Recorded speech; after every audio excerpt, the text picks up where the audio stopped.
얼마 전에 한 30년이 넘게 목회를 하시고 그것도 한 교회에서 목회를 하시고 연말이면 은퇴하실 한 목사님의 말씀을 듣게 됐습니다. 그런데 이 목사님 말씀 속에 참 마음 아픈 이야기가 있었습니다.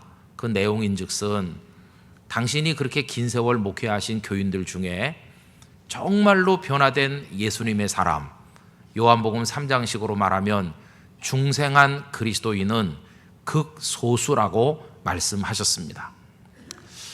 저는 그 말씀을 들으면서 가슴 한켠이 서늘해지는 걸 느꼈습니다. 나중에 조용할 때 제가 여쭤봤습니다. 목사님, 도대체 무슨 근거로 그렇게까지 말씀을 하십니까? 이랬을 때 그 목사님께서 하신 말씀은 다 주님의 뜻대로 하려고 하지 않기 때문이라고 그랬습니다.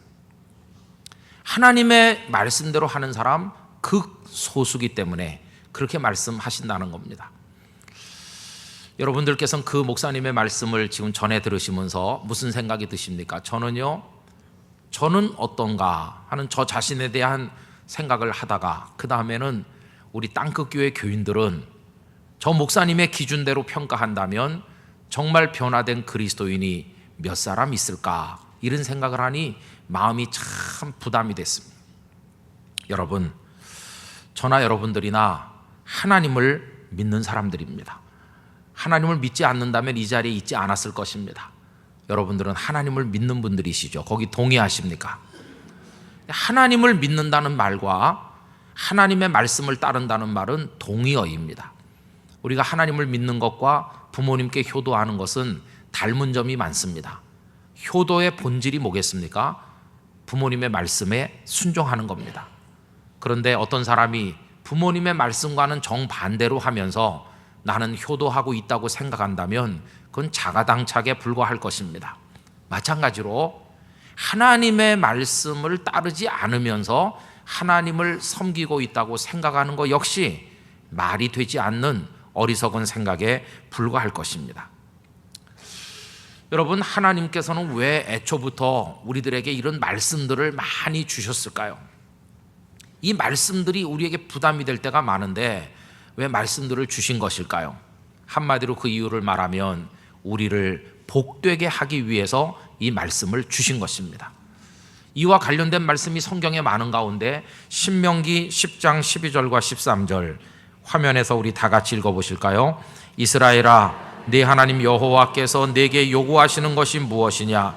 곧 네 하나님 여호와를 경외하여 그의 모든 도를 행하고 그를 사랑하며 마음을 다하고 뜻을 다하여 네 하나님 여호와를 섬기고 내가 오늘 네 행복을 위하여 네게 명하는 여호와의 명령과 규례를 지킬 것이 아니냐. 여기 보면 네 행복을 위하여 명하는 여호와 하나님의 규례와 명령이라고 말씀합니다. 너의 행복을 위해서다. 실제로 하나님의 말씀을 사랑하고 그 말씀을 늘 묵상하고 그 말씀대로 사는 사람이 받는 복에 관해서 그 유명한 시편 1편 이하는 우리에게 아름다운 말씀을 주고 있습니다. 다 같이 읽어보겠습니다. 복 있는 사람은 악인들의 꾀를 따르지 아니하며 죄인들의 길에 서지 아니하며 오만한 자들의 자리에 앉지 아니하고 오직 여호와의 율법을 즐거워하여 그의 율법을 주야로 묵상하는도다. 그는 시냇가에 심은 나무가 철을 따라 열매를 맺으며 그 잎사귀가 마르지 아니함 같으니 그가 하는 모든 일이 다 형통하리로다. 할렐루야. 하나님의 말씀을 사랑하는 사람, 그래서 그 말씀대로 묵상하고 사는 사람은 시냇가에 심겨진 나무가 가뭄이 와도 마르지도 않고 철 따라 열매를 주렁주렁 맺는 것과 같은 복을 받는다. 여러분, 이 복이 우리들의 것이 되기를 기원합니다. 자, 그런데요, 그럼에도 불구하고 말씀대로 하는 사람이 그 목사님 표현대로 하면 극소수라는 겁니다. 그리고 왜 그런 것일까요? 그 이유는 간단하면서도 심각한 것입니다.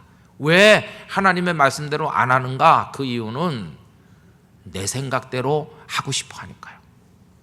우리는 다 자기중심적입니다. 내 생각대로 하고 싶은 떨쳐버리기 힘든 욕구가 작용하기 때문에 하나님의 말씀대로 하지 않는 겁니다. 알면서도. 그게 우리들이 앓고 있는 중병인 것입니다. 여러분, 오늘 본문 속에 흐르고 있는 내용은 이와 관련된 것입니다. 어느 날 저 먼 예루살렘에서 갈릴리까지 바리새인들과 서기관들이 예수님께로 찾아왔습니다.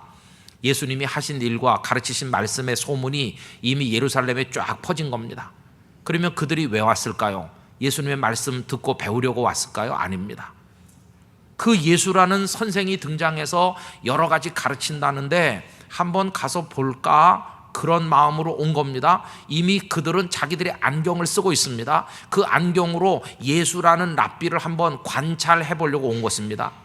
여러분, 그들의 그 태도가 벌써 얼마나 자기중심적인지 보여주지 않습니까? 그리고 와가지고 관찰하고 살피는 겁니다. 뭐 좀 이상한 게 없을까? 얼마 지나지 않아서 꼬투리가 될 만한 게 금방 눈에 들어왔습니다. 가만히 보니 예수님의 제자들이 떡을 먹는데 손을 씻지 않고 덥석 그냥 집어먹는 걸 보게 된 것입니다. 이 바리새인들과 서기관들 즉각적으로 항의조의 질문을 예수님께 제기를 했습니다. 5절 말씀입니다.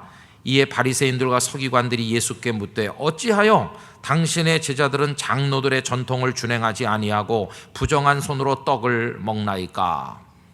여러분, 장로들이 가르쳤다는 전통이 있는데 그 전통대로 하면 먹기 전에 꼭 손을 씻어야 되는데 왜 당신의 제자들은 그렇게 안 하느냐? 여러분, 이 바리새인이나 유대인들은 꼭 그렇게 했거든요. 그 얘기가 3절과 4절에 나옵니다. 바리새인들과 모든 유대인들은 장로들의 전통을 지키어 손을 잘 씻지 않고서는 음식을 먹지 아니하며 또 시장에서 돌아와서도 물을 뿌리지 않고서는 먹지 아니하며 그 외에도 여러 가지를 지키어 오는 것이 있으니 잔과 주발과 녹그릇을 씻음이러라. 이렇게 되어 있죠. 그럼 이게 장로들의 전통이 뭘까요? 장로, 백성의 장로들이 해석을 하고 연구해서 백성들에게 가르쳐 구전으로 전해 내려오던 어떤 전통을 말합니다. 원래 하나님께서 모세를 통해서 이스라엘 백성들에게 너희는 이렇게 살아라 많은 율법의 말씀들을 주셨는데요, 이 말씀으로 실제 생활 속에 살아보려고 하니까 부딪히는 일이 한두 가지가 아니거든요. 그래서 이런 경우는 어떻게 해야 되나 고민에 빠졌을 때마다 이 백성의 지도자들이 그런 경우는 이렇게 고쳐서 해라, 그런 경우에는 이렇게 해도 된다 하면서 재해석된 어떤 가르침들을 백성들에게 알려줬는데 그것이 누적이 돼서 장로들의 전통이 된 겁니다. 본래 하나님의 말씀이 이만큼이라면요, 이 해석에 살이 붙고 살이 붙어가지고 예수님 당시엔 이만큼 많아진 거죠.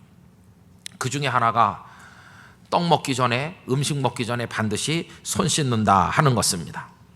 여러분, 어찌 보면 참 좋은 얘기 아닙니까? 선한 동기에서 시작된 하나님의 말씀에 대한 연구와 해석으로 발전해 나온 것이니까 좋은 것 같이 보입니다. 그런데 문제가 있어요. 그 문제는 다른 게 아니라 인간적인 생각이 그 속에 개입하여 하나님의 말씀을 재해석하는 과정이 지나치다 보니 본래 하나님의 말씀의 본 뜻은 온데간데 없이 사라지거나 왜곡되는 경우가 숱하게 많았다고 하는 것입니다. 여러분, 여기서 본질과 형식의 문제가 제기되고 있습니다. 형식과 본질은 우리를 혼란스럽게 할 때가 많습니다. 그러나 분명한 것은 언제나 중요한 건 본질이라는 겁니다. 여러분, 예를 들어 보면 선물이 있고요, 그걸 포장하는 포장지가 있다고 합시다. 선물이 본질적으로 중요합니까? 아니면 포장지가 중요합니까? 선물 받는데 포장지만 받겠습니다, 그런 사람이 어디 있어요? 핵심은 그게 선물이죠, 선물. 그런데 화려한 포장지로 근사하게 포장이 되어 있다 손 치더라도 그 속에 선물에 마음이 전혀 담겨 있지 않은 거라면 이거는 핵심이 빠진 거 아니겠어요? 여러분, 이런 문제가 오늘 이 바리새인과 서기관들이 제기한 손 씻지 않고 떡 먹는 문제에도 똑같이 배어 있습니다. 그들이 예수님께 질문한 그 내용 가운데 보면은 부정한 손, 곧 씻지 않은 손, 이런 규절이 나오죠. 여기 부정하다라고 번역된 헬라어 단어는 코이노스라는 단어입니다. 근데 여러분, 이 단어는요, 부정하다는 안 좋은 뜻으로 번역됐지만 사실은 좋은 뜻에서 온 겁니다. 코이노스는 교제한다, 사귄다, 그리고 서로 나누고 베푼다, 그런 좋은 뜻입니다. 여기서 파생된 유명한 단어가 코이노니아입니다. 성도의 교제, 코이노니아. 성도들이 서로 나누고 베푸는 거, 코이노니아, 얼마나 좋습니까? 본래는 좋은 뜻인 이 단어가 왜 예수님 당시에 부정한이라는 안 좋은 뜻으로 이게 이상하게 쓰여졌을까요? 아주 쉽게 말씀드리면 이렇게 할 수 있습니다. 여러분, 우리 사람은 혼자 살지 않고 세상에 나가 많은 사람들과 어울려 교제하면서 살지 않습니까? 그런데 교제할 땐 어떻게 하나요? 내가 어떤 모임에 갔더니 거기 100명이 참석했다고 해봅시다. 그러면 우리가 교제하는 방법이 뭡니까? 그건 당연히 손을 내밀고 저는 김은성 목사라고 합니다, 이렇게 악수하는 겁니다. 100명과 다 악수를 못하더라도 적어도 내 주변에 있는 몇십 명과 악수를 합니다. 그러면 악수하면 그 사람의 손이 깨끗하지 않다면 그 깨끗하지 않은 게 내 손으로 묻어서 옮겨하는 거 당연한 거 아닙니까? 교제를 하다 보면 손이 더러워질 수 있는 것이죠. 그런데 거기 종교적으로 결벽증을 가진 어떤 사람이 있어요. 딱 이렇게 봅니다. 저거 악수하면 저 사람의 손에 묻은 게 내 손으로 옮겨올 텐데 악수하기 싫다. 교제는 무슨 교제? 혼자 있으면 되지. 그러면서 일절 악수 같은 거 안 하는 사람 있을 거 아닙니까? 아니면 어쩔 수 없이 악수를 했다면 집에 돌아와서 떡 먹기 전에 씻어야 되는 거죠. 위생적인 입장에서 씻는다기보다는 종교적으로 자신을 깨끗하게 지키겠다는 일념으로 씻는 겁니다. 그러니까 여러분, 이런 결벽증 있는 사람은 아예 악수 같은 거 하지 말든지 아니면은 언제나 빡빡 씻든지 둘 중 하나를 해야 될 거 아니겠어요? 그리고 우리 조금 이따 예배 끝나고 마당에 나가면 저도 주일날 수백 명의 교인들과 악수한다고 생각하는데요. 그럼 더럽혀지지 않으려면 어떻게 해야 될까요? 마당에 나가서 악수하지 말고 째려보고 빨리 집에 가야 됩니다. 아무하고도 손잡지 말고. 그런데 어떤 사람은 성격이 아주 사교적이고 활달해요. 그래갖고 만나는 사람마다 안녕하셨습니까? 이러면서 악수하고 그런 사람이 있다고 해봅시다. 교제의 폭이 넓은 사람. 그러면 그 사람은 손이 더러워질 수밖에 없겠죠. 그러니 교제, 나눈다 이런 좋은 뜻의 단어가 자꾸 하다 보면 더럽어지니까 부정한이라는 뜻으로 이상하게 바뀐 겁니다. 물론 이 바리새인들의 생각에 우리 동의할 수 있습니다. 사회적 활동이 많고 어떤 모임에 열심히 쫓아다니다 보면 본의 아니게 거기 휩쓸릴 수도 있고 마음이 흔들려서 타락할 염려가 없는 건 아닙니다. 그들의 말이 이해가 되긴 돼요. 그러나 여기서 이제 형식과 본질이 바뀌는 얘기가 나온다는 것입니다. 깨끗하게 자신을 지키는 거 좋아요. 거룩하게 살겠다는 거 누가 시비하겠습니까? 그런데 문제는 그래서 손을 씻는 이 사람이 자신의 마음속에 더러운 게 꽉 차 있는데 손은 씻는 그 사람이 마음은 안 씻고 방치해 놓는다면 이게 제대로 된 그런 얘기겠습니까? 여러분, 손 씻는 거하고 마음을 씻는 것 중에 어떤 게 본질이고 어떤 게 형식인가요? 본질은 마음을 씻는 겁니다. 손을 씻는 것은 마음을 깨끗하게 하겠다는 그 태도를 겉으로 표현하는 형식에 불과한 것입니다. 그런데 늘 손 씻으면서 손 안 씻는 사람 경멸하면서도 정작 자기 가슴 속에는 부정한 것이 꽉 차 있는데도 씻을 생각을 안 하고 있는 사람이 있다면 이게 얼마나 앞뒤가 바뀐 일입니까? 예수님께서요, 제자들을 시비하는 이들을 가만히 보니 예루살렘의 바리새인들과 이 서기관들 속에 악한 게 꽉 찼는데 그들은 손만 씻는구나, 마음은 씻지 않는구나, 그걸 아신 것입니다. 그래서 그 주변 사람들을 다 불러 모아서 그들의 그런 행동에 현혹되지 않도록 예수님께서 깨우쳐 가르쳐 주십니다. 14절부터 보십시오.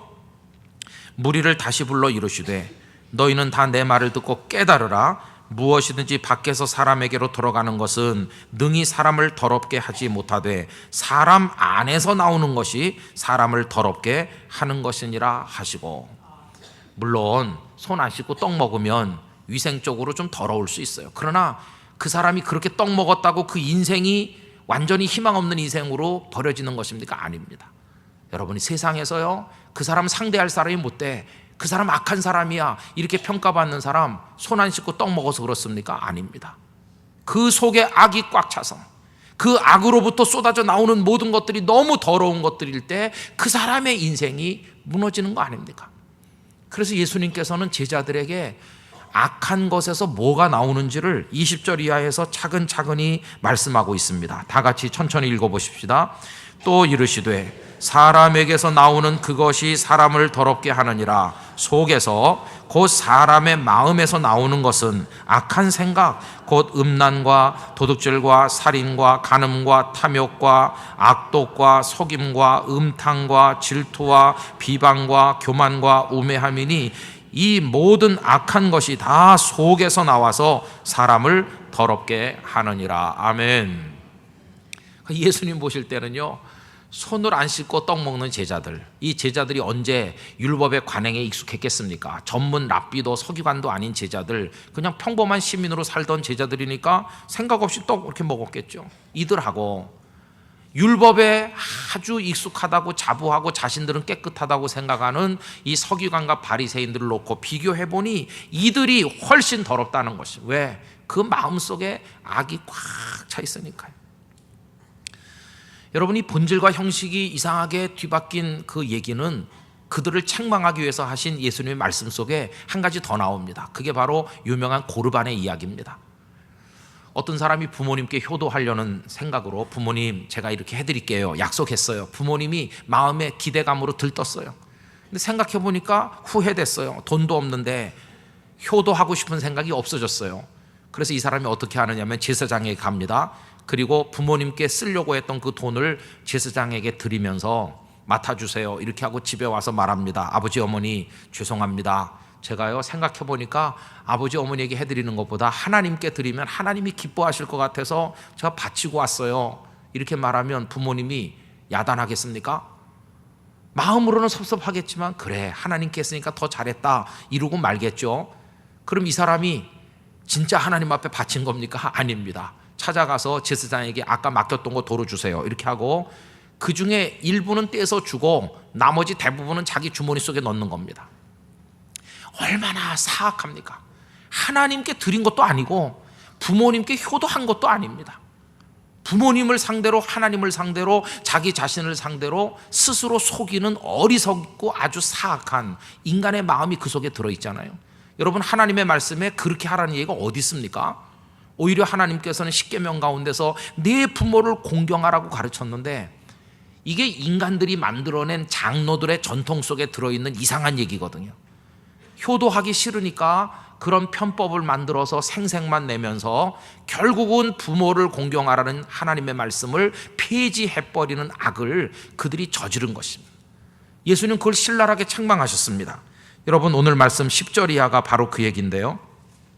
천천히 다 같이 한번 읽어보겠습니다. 모세는 내 부모를 공경하라 하고 또 아버지나 어머니를 모욕하는 자는 죽임을 당하리라 하였거늘 너희는 이르되 사람이 아버지에게나 어머니에게나 말하기를 내가 드려 유익하게 할 것이 고르반 곧 하나님께 드림이 되었다고 하기만 하면 그만이라 하고 자기 아버지나 어머니에게 다시 아무것도 하여 드리기를 허락하지 아니하여 너희가 전한 전통으로 하나님의 말씀을 폐하며 또 이 같은 일을 많이 행하느니라 하시고 이렇게 책망하셨어요.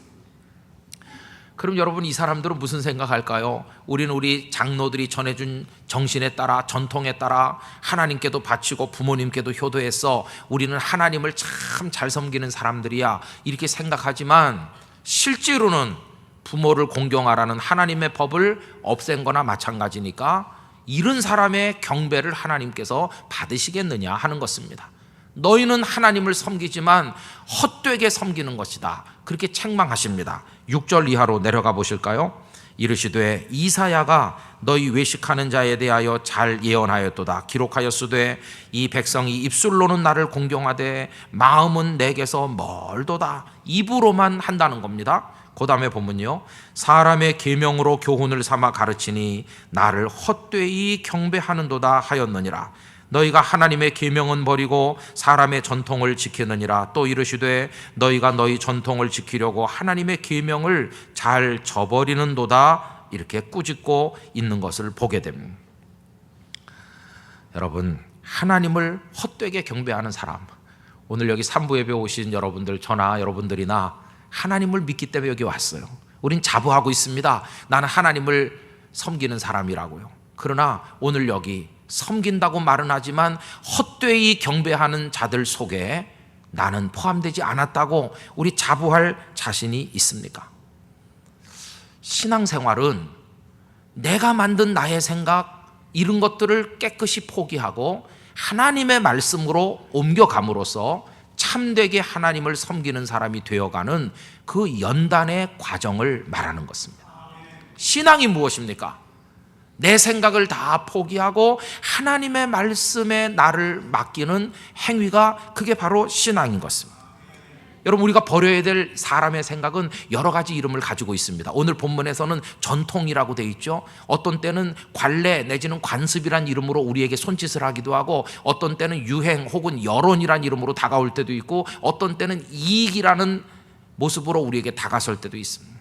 이득이 되지 않느냐, 그리고 관례가 그렇지 않느냐, 전통이야, 아니면 지금 세상 사람들이 그게 다 가는 대세야, 여론 아니겠어? 이렇게 말하면서 여러 가지 방법으로 사람의 생각을 따르도록 우리를 흔들어 댈 때, 진정으로 변화된 그리스도인들은 어떻게 하는 것입니까? 나는 하나님의 말씀에 서겠습니다. 이게 그리스도인의 모습이라는 것이. 그래서 여러분, 참다운 그리스도인은 하나님의 말씀을 건성으로 받을 수가 없습니다. 진지하게 받고, 그 말씀대로 못 산 것 때문에 마음이 아프고, 그 말씀 앞에 두려움을 느끼고 떨림을 느끼는 것입니다. 그게 바로 경건이라고 하는 것입니다. 말씀대로 살고 싶습니다, 그 마음. 말씀대로 못 살아서 죄송합니다, 그 마음. 그 말씀대로 못 살게 될까 염려하여 떨림을 느끼는 그게 경건인 것입니다. 그 떨림의 진폭이 크면 클수록 그 사람은 하나님을 가까이 사랑하는 사람이라고 말할 수가 있을 것입니다. 사람이요, 아무리 인격적으로 훌륭해 보이고 괜찮아 보여도 우리 생각엔 다 불합리한 게 포함되어 있습니다. 아담과 하와가 타락한 이후로 모든 사람 속에는 이 죄성이 다 스며 있는 겁니다. 그래서 마지막 결론이 우리의 의도한 대로 안 되고 악한 게 그 속에 섞이게 돼 있어요.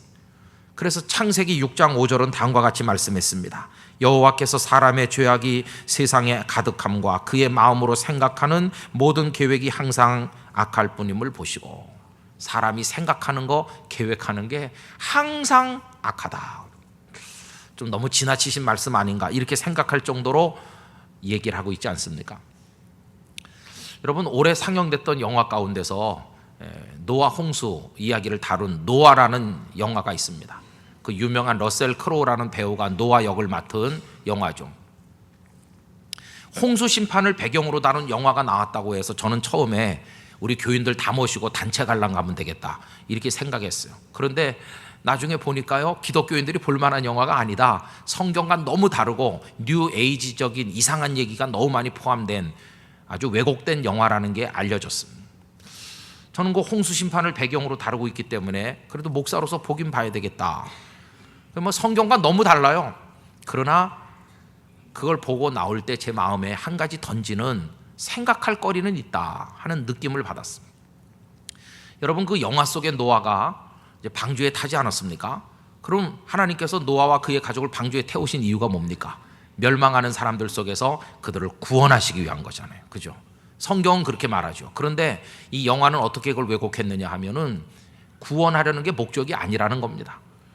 그럼 왜 노아와 그의 가족들을 물속에 죽게 안 하고 따로 방주에 태웠느냐? 그것은 그들에게 사명이 있기 때문이라는 겁니다. 그 사명이 뭐냐 하면, 그 수많은 동물들이 수명이 끊어지지 않도록 생명을 보존하도록 하는 게 이들의 사명이라는 겁니다.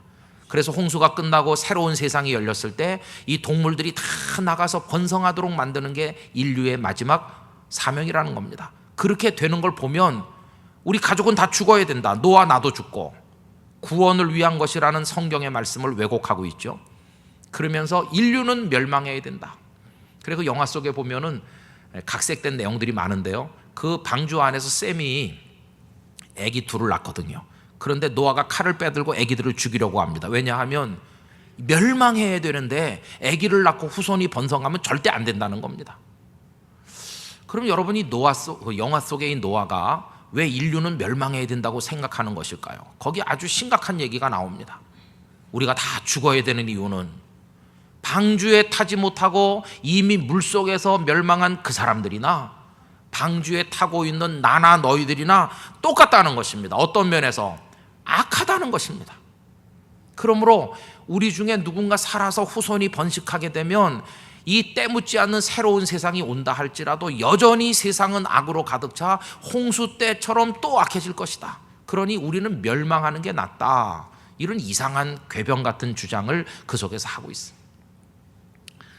여러분, 그 영화를 보고 나서 느끼는 거는요, 말도 안 되는 것 같은 영화인데, 그래, 사람은 다 악하지. 이건 마음에 와서 닿더라고요. 저 자신을 봐도 그렇고 다 마찬가지 아니겠습니까? 그 얘기가 일리가 있는 이유는요, 노아의 후손들로 지금 지구촌이 꽉 차 새로운 인류가 형성된 오늘에 와서 보면 다 선량합니까? 이 지구촌이 천국입니까? 아닙니다. 너무너무 끔찍한 죄악부터 어리석고 더러운 일까지 하루 종일 벌어지고 있는 게 오늘의 현실 아닙니까? 오늘의 지구촌의 모습은 어떤 면으로 보면은 홍수 직전의 시대보다 더 악하다는 걸 우리가 인정하지 않을 수 없습니다. 여러분, 결론이 뭐냐 하면 아무리 내가 선량하고 아무리 내가 올바른 생각을 하고 내 생각이 바른 것 같이 보여도 우리는 옳지 않다는 겁니다. 흠이 너무 많아요. 온전하질 않아요. 그렇다면 온전치 못하고 흠투성이인 내 생각대로 살 것인가, 아니면 온전한 하나님의 말씀에 나를 맡겨 살 것인가 질문한다면 대답은 뻔한 거 아니겠습니까? 여러분, 이것저것 생각할 것 없이 하나님의 말씀으로 옮겨 서시게 되기를 기원하는 것입니다. 우리 그 말씀대로 살아야 될 이유, 그래서 성경 속으로 들어가야 될 이유가 바로 거기 있는 것입니다. 하나님의 말씀만이 온전하기 때문인 것입니다.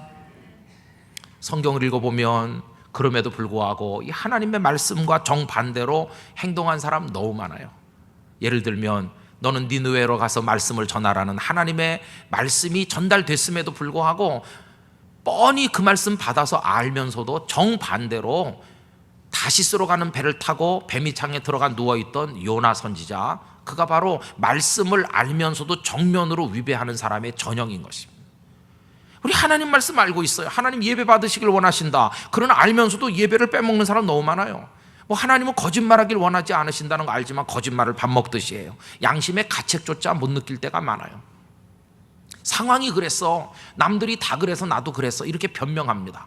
욕심이 작용하죠. 아간을 보십시오.